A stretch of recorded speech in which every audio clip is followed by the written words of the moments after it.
Ugh, what are you doing? This is like the, again, this is the Home Depot coming out again.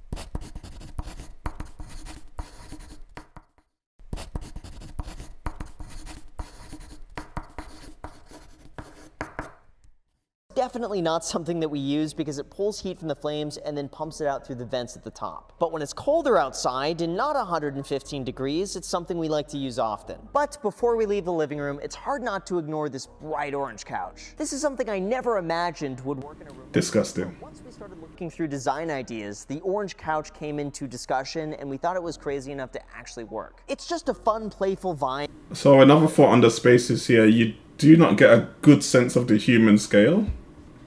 You have this lowered ceiling in this location here where the kitchen area is, and that lends itself to having these lights which are task lights so that you can see what you're doing within the kitchen. So they will shine light pretty powerfully down into the kitchen spaces so that you're able to actually work as a working environment. The higher the lights are, the more diffuse they will be, and so you don't get that direct light, so you can work on more intricate items. And then also you have the same situation coming through this entrance. So if you're walking in through this entrance space, you're going to be standing here, and then you get this kind of relationship between yourself and this kind of space here. So call this two-person space.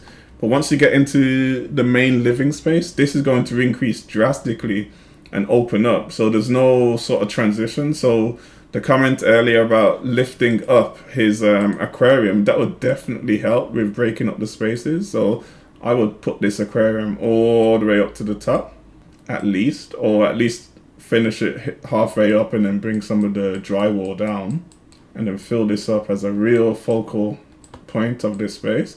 And that just basically, it tunnels you in as a human, naturally tunnels you in, and it creates this space of wondering what's on the other side. So you come through this space and then it opens up into, ta-da, we've got this this open space, and then that brings you to the next focal point, which would have been the TV, which I mentioned earlier, where you've got the feature paneling around the television, and that's the next focal point. So it's not a overwhelming space. As you walk into this space, you're somewhat overwhelmed. You don't know what to focus on. I think with those little tricks and tips, you create a centered environment for people to focus on when they're entering the different spaces.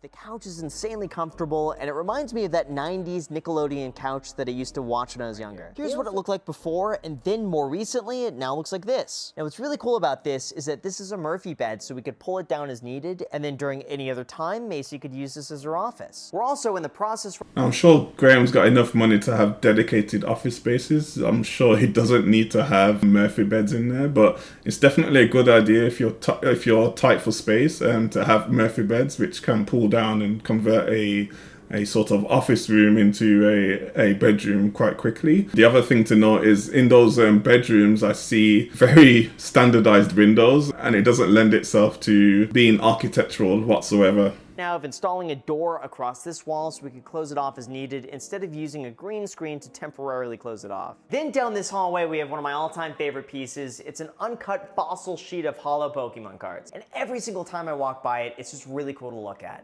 In the back there, you can see all his shoes collected dust on the floor there. It can definitely bring in some furniture to sort that out. Now across from that, we got the typical guest bathroom with limestone accent wall in the back, which then connects to a mud room that leads to the two-car garage.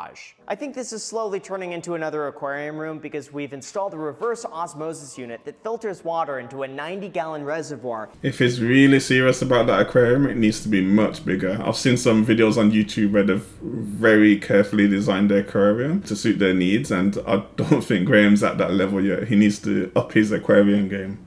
And then into a 40-gallon Rubbermaid container for water changes. And then we have an oversized bathroom that's just insanely big. Like, here's what it used to look like before the home was... You do have a shower room which has windows going out to, which looks like the adjacent property. The boundary wall between the properties is very, very close. It's maybe 3 feet, 4 feet apart. That's going to have a whole load of privacy issues between his house and the neighboring house. That's definitely another reason not to get one of these IKEA flat pack housing schemes. completed, and now everything is completely finished, including blackout curtains, which we didn't have before. Now, in my previous video, I mentioned that this is such a terrible design because it ends up splashing water everywhere, and by the time the water actually... Yeah, the ceiling's way too high for a shower. It's not comforting at all. Manually override the water heater and turn the heat all the way up to 140 degrees, and that's what I did. Then to go over the rest of the bathroom, we have 2 sinks with marble countertops, a full-sized mirror, and then on this side we got an enormous bathtub that our lovely neighbors... It's very Home Depot-ish or IKEA-ish, where he's just gone into Home Depot and selected a few products just to take home with him on that day. Maybe somewhat spontaneous, where, oh, I need a bathtub, and then he'll go to Home Depot and select whichever bathtub he wants, and then he brings that home. I think there's value in doing that to a certain extent, but you really want to research. If you want to make a home, you really want to do the research beforehand so that you don't go to Home Depot with a open mind and then select something which really might not suit the space or might not have longevity within it. All you have to do is look on Pinterest and the amount of pins that people have posted together for some ideas for decorating their home or putting better fixtures or fittings in their home. I think it's definitely a better idea than just going up to Home Depot and selecting something off the shelf. Our lovely neighbors can look right into. And then as you walk into the bedroom itself, you'll got notice that that we privacy did a thing brick again. veneer against... Yeah, he's talking about the brick veneer. That's horrible. He could have gone for more authentic brick with the pointing and mortar joints put in there. It doesn't have to be a real full-size brick, but you can do a brick slip, which is just a fraction of a brick which has been sliced up so that you can paste that into your wall. You can see the panelization here quite vividly with these flat pack kind of bricks. So you can see it here, you can see a line there. Every so often you can see these panelized bricks. Doesn't look good at all. It doesn't lend itself to the space very well. It's better than nothing, but there's better ways you could have done it.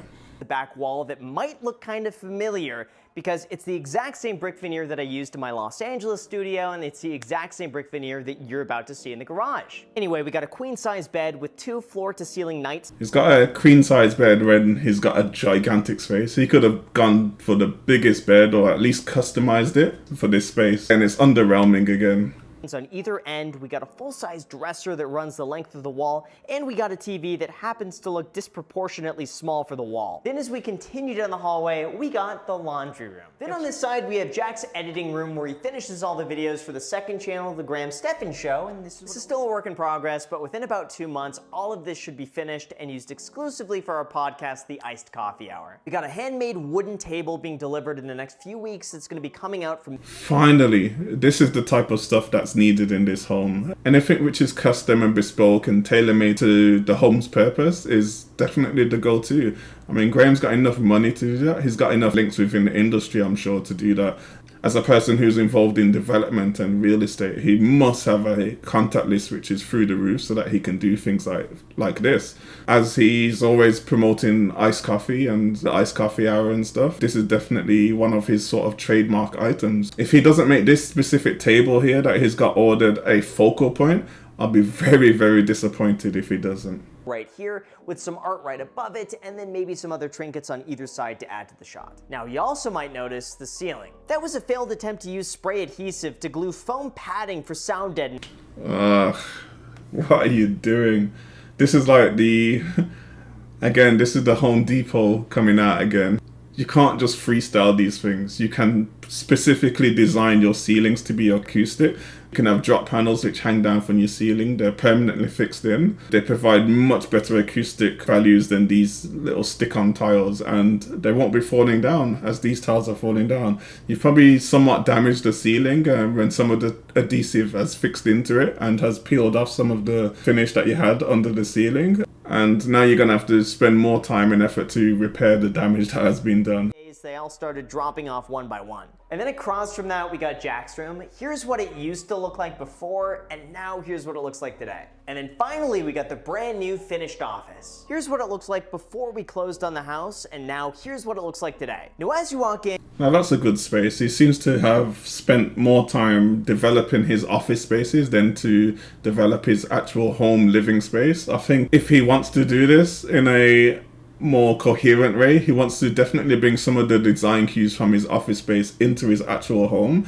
He's got some nice ideas here with the wall art and having feature components to it, such as the 4GT that he's got there, and then the black and white photos and the soft lighting that he's got there. He should definitely bring that into his main home, as I think his main home is missing a lot of this thought and effort that has gone into his office. You're gonna notice a third coffee maker compliments of Terra Cafe, and I gotta say this one is absolutely incredible. I think this is definitely a good idea. Have a second coffee maker in your office. Having two of them in the kitchen, no. Just go for one, a bigger one at least. But having a secondary one in the office space, that makes sense.